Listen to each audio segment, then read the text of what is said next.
Que le nom du Seigneur soit béni. Seigneur, je te remercie pour ce temps que tu nous donnes. Merci pour ce message prophétique que tu donnes. Tu nous demandes de chercher ta face. Seigneur, je veux te remercier pour ta gloire. Nous voulons toujours être vrais pour toi. Faire tout, et je veux conduire une église qui est vraie pour toi, qui donne tout pour toi. Que tu sois le premier. Je ne veux pas être responsable d'une église à la traîne, mais une église qui donne tout. Jésus, tu es notre vie. Tu es notre force. Tu es notre bouclier. Voici mon thème de ce matin, parce qu'il faut être bien dans le contexte. Les fondements, je mets entre parenthèses, économiques, sont renversés. Le juste, que fera-t-il? Quand les fondements économiques sont renversés, le juste, que fera-t-il? C'est tiré de Psaume 3. C'est vrai que on pourra dire, quand les fondements politiques, religieux seront renversés, que fera-t-il le juste? Mais nous savons tous que découle de l'économie. Parce que quand l'économie, ça ne va pas, ça joue sur le plan religieux. Ça joue sur le plan politique. Et aujourd'hui, ce qu'on se demande dans notre pays, ces choses, les finances, tout seront renversés. Parce qu'on s'accorde à dire, même si on n'a pas la dimension prophétique, mais la vie, les événements nous enseignent. Quand on regarde les choses, la vitesse que notre pays, le monde, la vitesse que se déroulent les choses, on se pose des questions. Que sera-t-il pour notre pays? Quand je parle pour notre pays de France. Parce que de plus en plus, quand on regarde les événements, on constate que tout va mal. Tout va mal. Et on se dit, qu'est-ce qu'on doit faire? Mais en même temps, on a quelques réponses dans ce passage dans versets 1 et 2 qu'on va voir ensemble. Et c'est David qui peut vous dire, comment pouvez-vous me dire fuis dans vos montagnes? Il dit fuis dans vos montagnes comme un oiseau. Car quand il nous arrive des problèmes, on entend une voix qui nous dit fuis. La première chose qui nous vient en tête, c'est de fuir. Quand il y a des problèmes, c'est de fuir. Certes, la Bible nous montre celui qui a fui, Joseph, face à la tentation. Devant la tentation, il faut fuir. Mais face à un problème, est-ce qu'on doit fuir? C'est pour ça qu'il dit, comment pouvez-vous me dire de fuir devant une telle situation? Parce que nous savons même, bien avant, Dieu nous a annoncé les choses prophétiquement. C'est pas simplement le monde qui sera touché, l'église aussi. Vous m'entendez? C'est pour ça que j'aurais aimé qu'on soit plus nombreux pour entendre ce message prophétique. Parce qu'à un moment donné, je disais, Seigneur, ça bloque. Qu'est-ce qui bloque?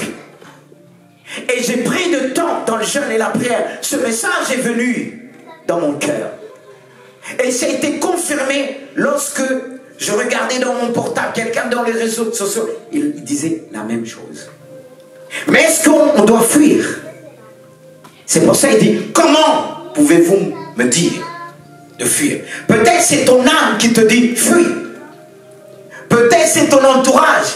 Et si tu as des origines, comme nous tous, nous avons des origines de l'Afrique. Et on entend qu'on dit l'avenir. Le monde des ténèbres se lève pour détruire ceux qui ont le cœur droit. Et beaucoup seront atteints. Je le dis prophétiquement. Beaucoup seront atteints. Mais Dieu nous montre le chemin. Béni soit Dieu, son amour. Comme il dit, cacherai-je ma parole ou ma vision? Non, il ne cache pas. Il révèle toujours ce qui doit arriver. Et là, Dieu nous montre.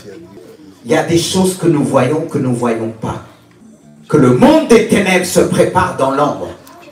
Pour saisir les moments difficiles. Pour tirer sur les justes. Et beaucoup. Alors, mes frères et sœurs, Que faut-il faire? Que ferons-nous lorsque l'économie, je me pose la question, que ferons-nous encore lorsque l'économie sera totalement anéantie dans notre pays? Ma soeur, on a un tas de solutions. Qu'est-ce qu'il faut faire? L'économie sera bien avec le système. Est-ce que Dieu a donné la solution? Dieu a donné des principes. Ainsi que Dieu va entendre en premier en nous. Quand il y a eu, c'était renversé. Les principes que je... Ce n'est pas des principes. Et on va le voir, je vais souligner. Et parmi ces trois, j'ai souligné ces trois réponses. Peut-être vous avez d'autres réponses. Et voici les réponses que Dieu a mis dans mon cœur. La première, accueillir. Je mets bien l'accent. Parce que dans chaque, toujours, suscite des serviteurs pour chaque période. Quand vous regardez qu'on parle de dispensation, de l'innocence, jusqu'à la dernière qui sera, quand on parle de l'enlèvement de l'Église, nous montre que Dieu a toujours suscité. Pas simplement, parfois plusieurs. Et il est important d'accueillir. Et deuxièmement, c'est pour ça qu'on dit, la pensée de Dieu, ce n'est pas notre pensée. Mais allons sur la première, accueillir les serviteurs à l'image de Dieu. Exemple, on va prendre l'exemple d'Élie. Avec, vous connaissez cette histoire. Avec la veuve de Sarepta, c'était une période difficile de sécheresse. Une période que Dieu avait mis un moment, Élie à l'abri, en cachette, et des moments difficiles, que tout était renversé, tout système. Qu'est-ce que Dieu a fait? Il a appelé les corbeaux pour nourrir. Mais à un moment, le torrent était sèche, il l'a dit, c'est ce que nous allons lire. Il a dit, lève-toi, va à Sarepta, qui appartient à Sidon, et demeure là, voici, j'ai ordonné à une femme veuve de te nourrir. Il se leva, il alla à Sarepta, comme il arriva, à l'entrée de la ville, voici, il y avait là une femme veuve qui ramassait du bois. Il l'appela, il dit, va me chercher, je te prie, un peu d'eau dans un vase afin que je boive. Et elle alla en chercher, il l'appela de nouveau. Il dit, apporte-moi, je te prie, un morceau de pain dans ta main. Elle répondit, l'Éternel, ton Dieu est vivant, je n'ai rien de cuit, je n'ai qu'une poignée de farine dans un pot et un peu d'huile dans une cruche, et voici, je ramasse 2 morceaux de bois, puis je rentrerai et je préparerai cela pour moi et pour mon fils, et nous mangeons, après quoi nous mourrons. Et il lui dit, ne crains point, rentre, fais comme tu as dit, seulement prépare-moi d'abord avec cela un petit gâteau et tu me l'apporteras et tu en feras ensuite pour toi et pour ton fils. Car ainsi parle l'Éternel, le Dieu d'Israël, la farine qui est dans le pot ne manquera pas, point, et l'huile qui est dans la cruche ne diminuera point jusqu'au jour où l'Éternel fera tomber de la pluie. Regarde la réponse de la Bible. Qu'est-ce que la Bible nous montre là? La Bible nous montre par l'intermédiaire de son serviteur, le Seigneur, nous enseigne le chemin qui mène au bonheur et à la sécurité. Ici, nous sommes confrontés à l'un des plus grands mystères de la vie. Il y a des choses, il faut un mystère. Il y a des choses qui font une intervention de Dieu. L'homme, dans son intelligence, même ses calculs ne pourra rien faire. Il y a des choses qui vivront. Tout avec nos calculs, système budgétaire, on ne pourra rien faire. C'est là, aussitôt, quand il arrive quelque chose, on rentre dans les solutions humaines, au lieu de chercher la face de Dieu. Au lieu de chercher la face de Dieu. C'est ça que Dieu nous emmène en faire en premier. Il va se passer des choses. Si on n'est pas connecté avec ceux qui sont connectés avec Dieu comme Élie, regardez, Dieu, il dit à Élie, va, je vais ordonner une veuve. Est-ce que cette veuve était riche? Est-ce que cette veuve avait en abondance? Mais il dit, va, je vais ordonner. Mais qui avait la bénédiction davantage? Élie ou la femme? Parce que regardez Élie, quand il était dans le torrent de Kéri, Dieu a envoyé, a ordonné des corbeaux. Un corbeau vient avec une viande, tu vas dire, avec certains, avec Je ne sais pas là où il a mis son bec, là, s'il a ramassé un cadavre et tout ça, il m'emmène la viande et tout ça. Voilà. Si tu pries bien là, tu sanctifies, tu vas bien manger, tu vas bien. Parce que le moment des difficultés, on ne se pose pas de tas de questions. Une fois qu'il finit, Dieu dit, va. Mais Dieu n'a pas dit, cette veuve, elle est pauvre. C'est nous qui disons, une veuve pauvre. Qu'est-ce qu'il dit au départ? J'ai ordonné à une veuve, c'est bien ça? Est-ce qu'il y a le mot pauvre? Peut-être il y a ça. Non. Non. Mais nous disons souvent, quand on commence ce passage, on dit une veuve pauvre. Il n'a pas précisé.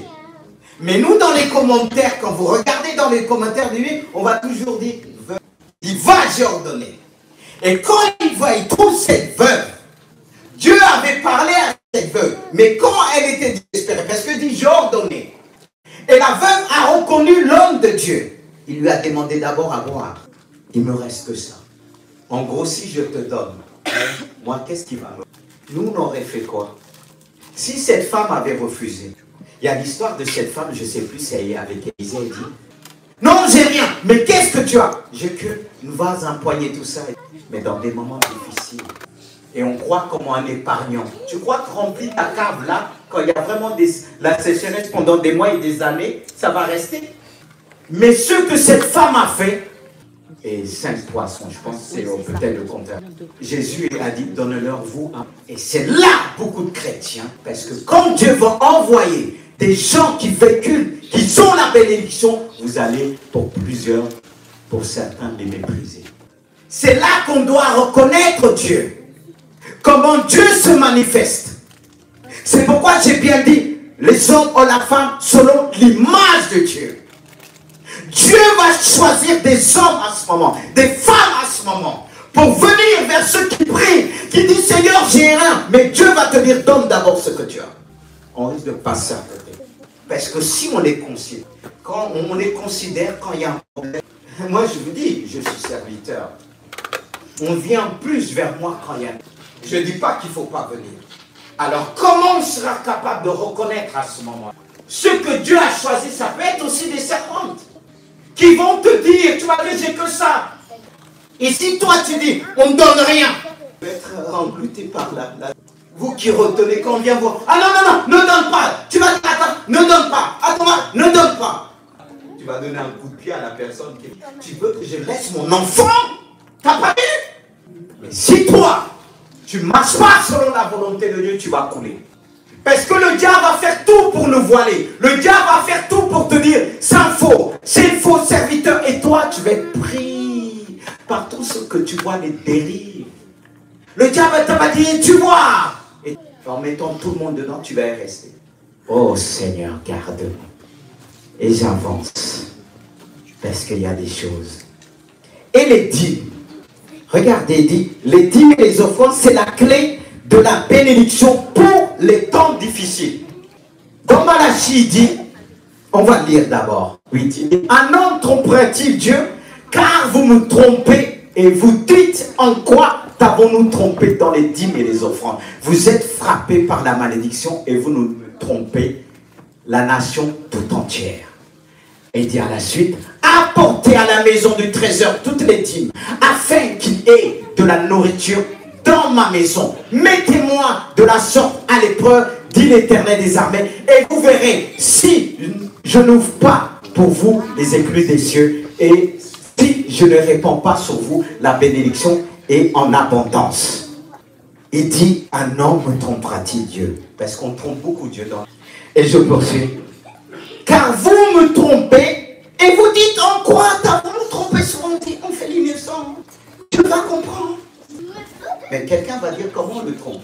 C'est vrai qu'à l'époque, je vais rentrer dans le contexte de comment, parce que c'est vrai qu'il y avait plusieurs planètes, leurs animaux, les brebis, le premier-né. Qu'est-ce qu'ils faisaient à l'époque? Ils apportaient à Dieu ce qui était boiteux. Et ils gardaient le meilleur. Et à l'époque, l'Israël donnait tellement et les offrandes dans tout. Et le Nouveau Testament encore davantage. Et on trompe Dieu aujourd'hui. Je vais vous expliquer comment on trompe, parce que je sais. Parce qu'on parle des dîmes.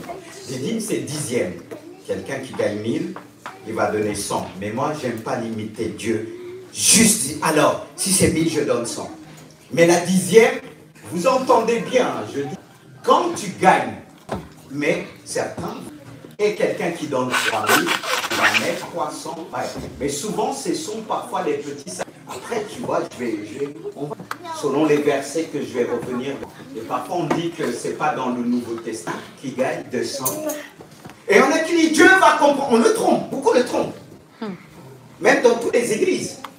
Et il y en a dans des grandes églises, il y en a qui se cachent bien parce qu'il y en a qui compensent. Mais dans les petites églises, s'il n'y a pas la foi, l'homme de Dieu ne marche pas avec la foi, tu sais, on fait quoi?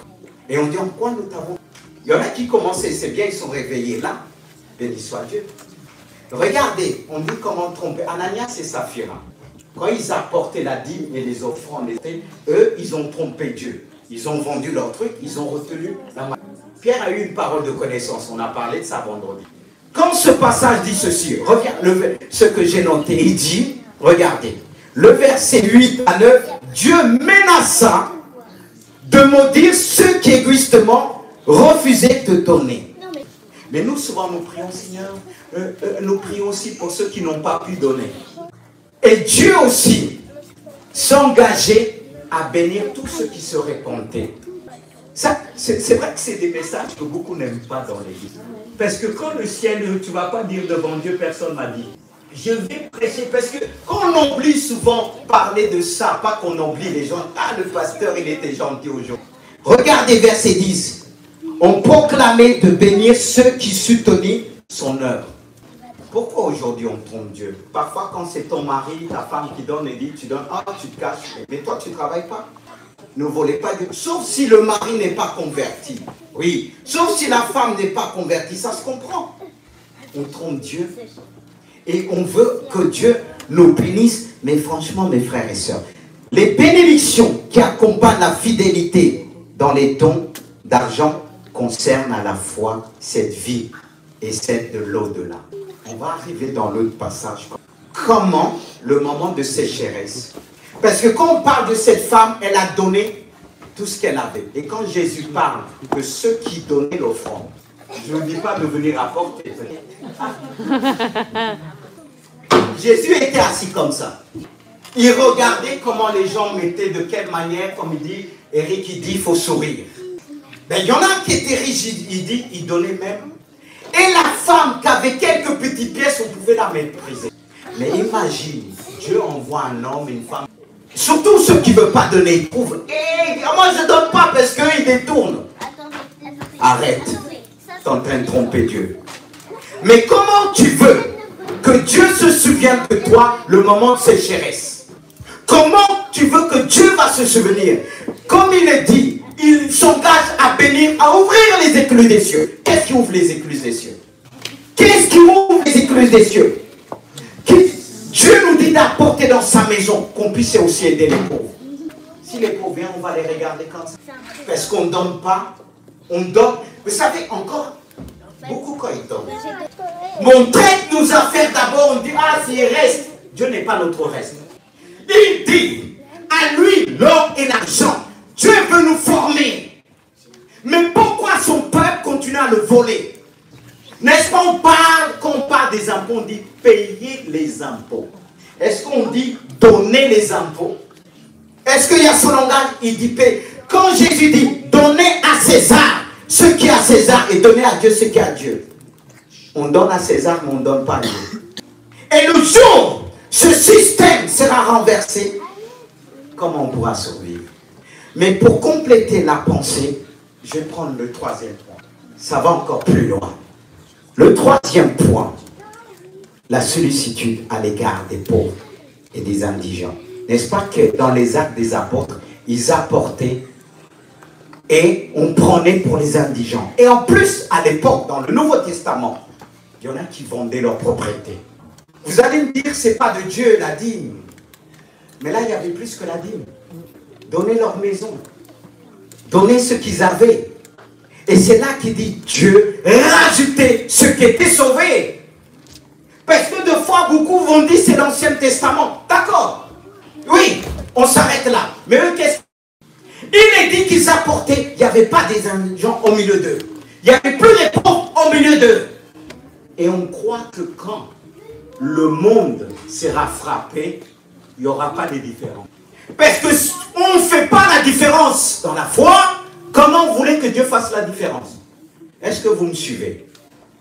Est-ce que vous êtes tous avec moi? Il n'y a personne qui dort ici. Parce que des fois, quand un message est annoncé, le diable s'arrange pour que certains puissent dormir. Or, qu'on soit troublé par à côté les enfants restent silencieux. Peut-être quelqu'un, pour pas que les parents se tournent vers vous, dit ma fille, tais-toi, parce que je sais que moi, ça m'est arrivé une fois, je vais vous dire un truc, après je vais revenir vite fait. Quand on était en vacances, il y a un prédicateur de l'été qui a annoncé le message, et comme ce prédicateur annonçait le message, il avait un short, il rigolait tout seul. Je voulais sortir de là sans l'occasion. Comme quand on peut aussi saisir l'occasion pour ne pas écouter que l'enfant. On a envie de faire du bruit. Quand il a l'enfant, j'ai sorti, j'ai laissé ma femme. Qu'est-ce qu'il racontait? N'importe quoi. On parle de la sollicitude à l'égard des pauvres et des indigents. Regardez ce passage. Si tu donnes, on revient à la femme. Si tu donnes ta propre substance à celui qui a faim, c'est ce que cette femme a fait pour Jésus. Elle a donné tout ce qu'elle avait. Vous croyez que Dieu va t'abandonner? J'abandonne pas ce qui me regarde. Jamais. Il dit, si tu donnes ta propre substance à celui qui a faim, si tu rassasies l'âme, alléluia, de quoi? Du pauvre indigent, ta lumière, elle fera quoi? Se lèvera sous l'obscurité. Parce qu'il y aura l'obscurité, mais ta lumière va se lever. Tu ne seras pas englouti.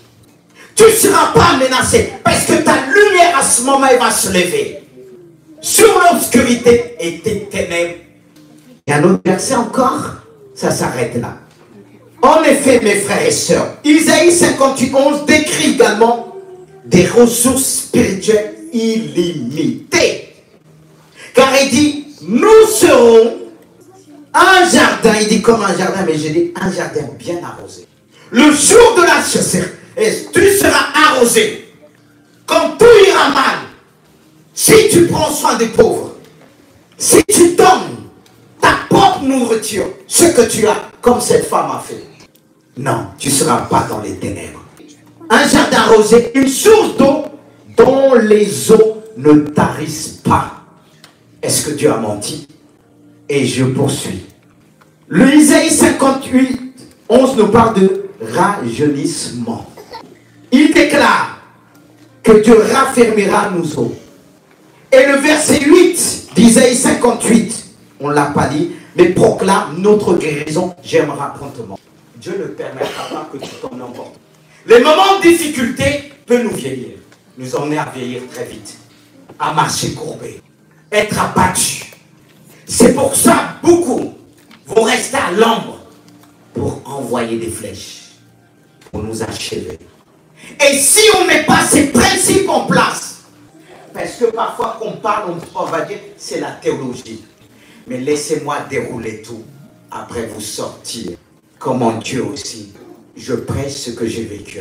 Si tu donnes ta propre substance, toi qui retiens, quand il dit ta guérison, quand il dit la guérison, comment ta guérison germera promptement. Je vais d'abord sortir ce passage. Qu'est-ce que Proverbe dit? 19, regardez bien. Celui qui accorde une faveur, qui donne un pauvre, on donne des coups de pied, parfois des gens qui sont en difficulté. Pas avoir des pauvres au milieu de nous. Tu donnes. Toi, tu as donné. Tu n'as pas donné pour attendre quelque chose au retour. C'est des principes bibliques. Est-ce que tout le monde est là? Parce que quand il dit prophète, c'est pauvre, prête à Dieu. Et le jour que tu vas trouver en difficulté, comme cette histoire, cet homme qui était bien, il voit une fille qui allait à un rendez-vous dans une entreprise. Elle avait faim. Elle n'avait pas les moyens. Et cet homme lui a donné à manger, à payer. Un jour, cet homme s'est trouvé dans la rue. Il voyait, cette femme voyait qu'on maltraitait un homme et s'approchait.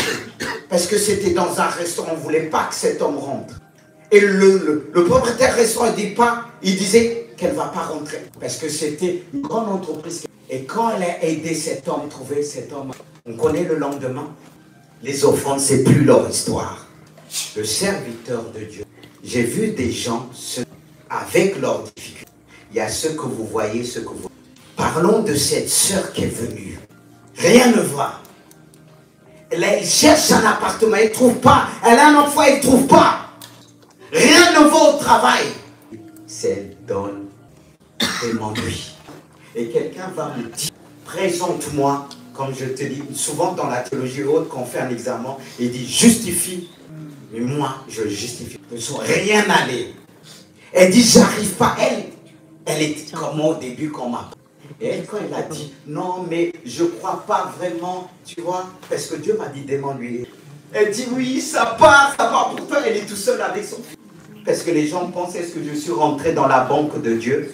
Ce que tu as est à Dieu. C'est lui qui t'a donné la santé de travail. Mais quand il te dit, le 10e et autres même, tu vois, on trouve facilement, et c'est ce que le diable entend, c'est bien s'appeler, je glorifie Dieu, pas l'homme, pour vous montrer. Parce que deux fois, il y a toujours quelqu'un qui va dire, il raconte n'importe quoi, qui va dire dans ses pensées. Mais regarde comment tu es béni. De fois, on oublie même la bénédiction. Quand il donne même trop. Non, j'admire deux fois dans... quand il faut le dire, les qualités, il faut le dire. J'ai dit, on va créer un poste spécialement pour toi. Elle ne croyait pas. Mais après, le mari qu'on avait pris pour l'embaucher, c'est elle qu'elle a mis son nom et le nom de son mari, mais donne même pas. Parce qu'il y a du vécu. Et je pleure deux fois. Que début de mon ministère même, il y a un qui est arrivé pas longtemps, il dit, je ne travaille pas. Il est venu avec un enfant, c'est vrai pour me bénir. Je vois son cœur. Je peux avoir des défauts. Je ne suis pas mon Dieu parce que Dieu m'utilise pour bénir. C'est pas, moi je ne demande pas à Dieu d'être. Parce que nous on veut voir que ça va. Parce que moi le plus important autour de moi soit riche. Hyper riche comme les autres. Si on dit je suis pasteur, un homme d'affaires, il y en a qui réussissent, mais moi je ne sais pas comment ils font. Je ne sais pas comment ils font. Mais moi je ne veux pas être un homme d'affaires, je veux prier pour les hommes d'affaires. Parce que s'ils sont bénis, je suis béni. Le ciel s'ouvre. Mon épouse, elle peut vous dire, même une fois elle arrive. Vous savez qu'il y a des personnes, on va dire c'est des rebelles, ce n'est pas des rebelles. Ça a été programmé. Mais Seigneur, tu es déprogrammé. Dieu nous a bénis.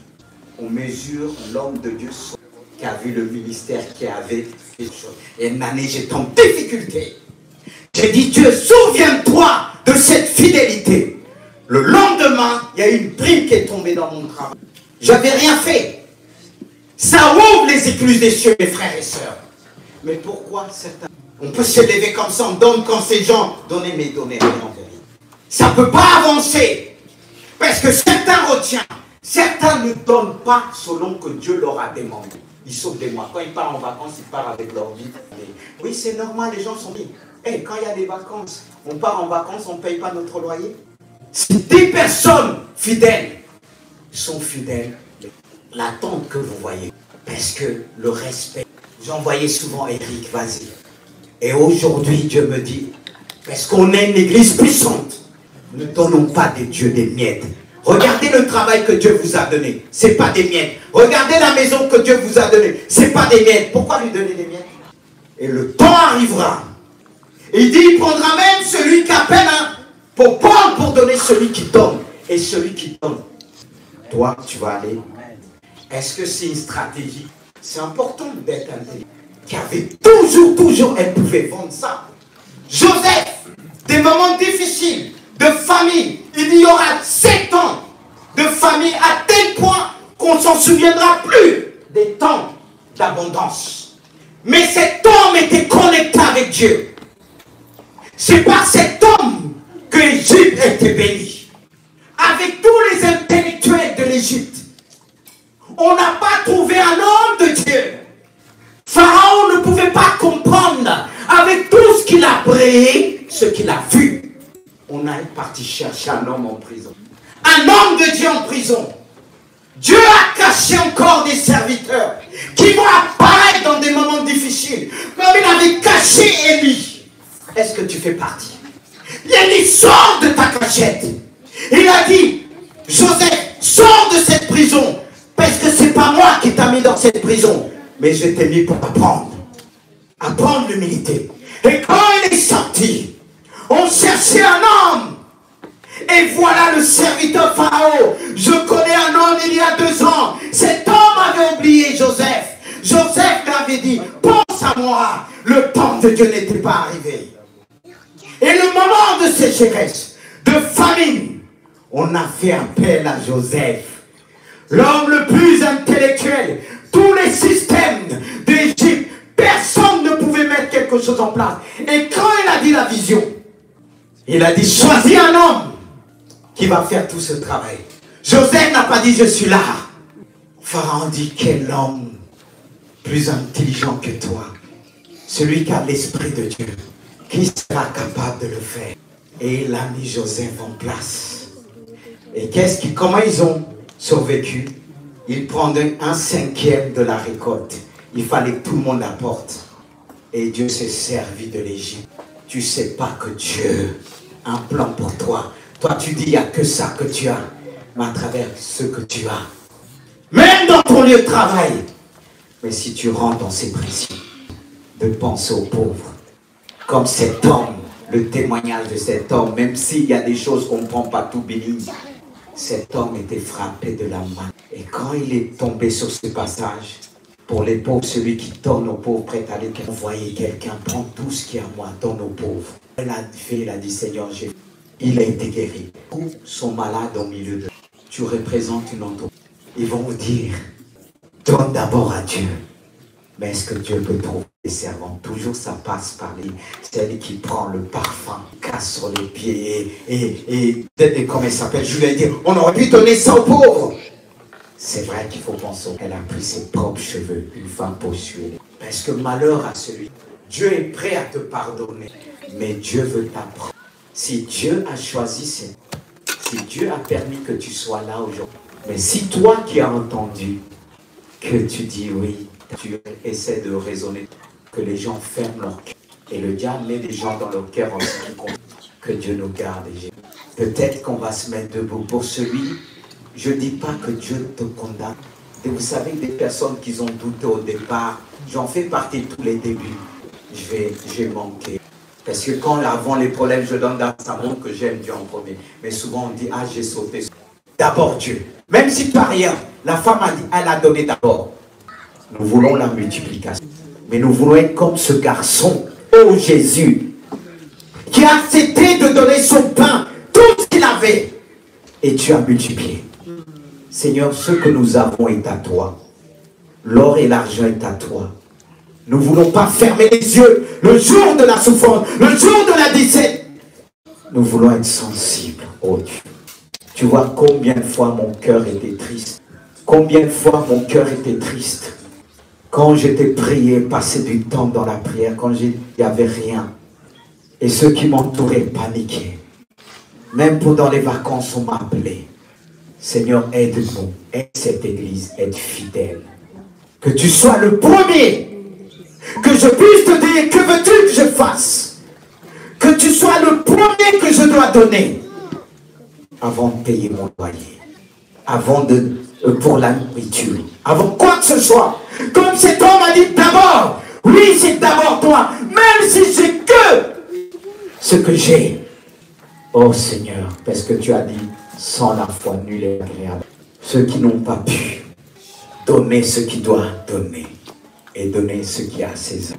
Seigneur, merci pour ce temps que tu as donné. Merci pour ta parole. Seigneur, je prie pour ceux, je te dis pardon, mais ceux qui sont fidèles, que tu leur accordes encore en avant.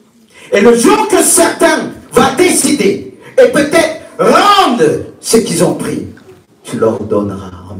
Mais si toi tu as fermé les portes, qui suis-je pour l'ouvrir? Mais je vais te dire de grâce. Parce que nous ne le faisons pas. Seigneur, tu vois, toutes les flèches qui vont être envoyées dans des moments difficiles, beaucoup vont fermer leur cœur. Que cela ne soit pas ainsi. Vous pouvez reprendre place.